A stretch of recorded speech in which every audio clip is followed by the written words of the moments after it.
Do you have anybody in your past that you don't like remembering? Or maybe it's an environment that you don't like thinking about because of how it took advantage of you and abused you when you were still young. Or maybe you were involved in some sexual activities which you are not proud of, though you did it ignorantly. That is what we want to prevent our children from experiencing.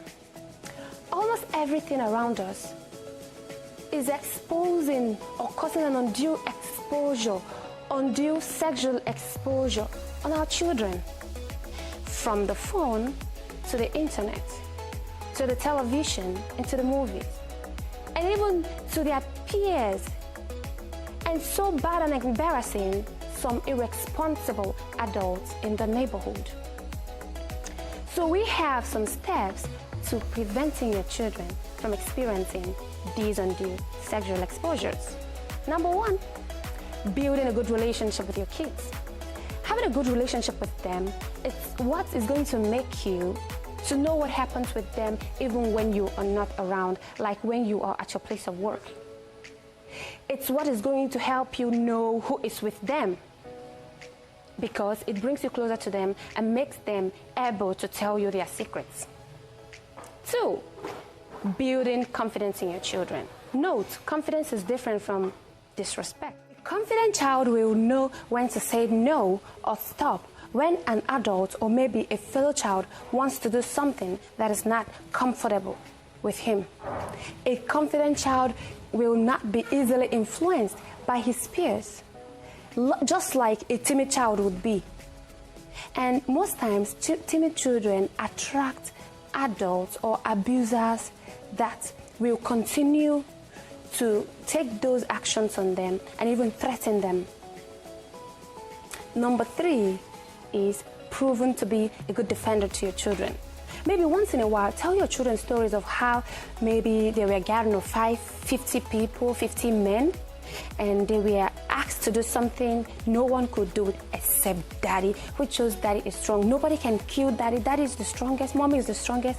This will help your child not to believe the lies those abusers tell in a way to frighten them. I'm going to kill you, kill everybody in your family, and all of that.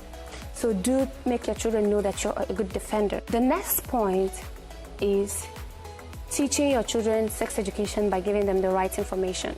Your children need to know that their body belongs to them. They need to know about the public and the private parts of the body. They need to know why the private is private. And they need to know that they should report any case to you. They should know they shouldn't join other kids in watching pornographic video. Release this right information to them. It is no longer time to lie to your children. Tell them that when a boy touches them, they get pregnant. It is not the truth.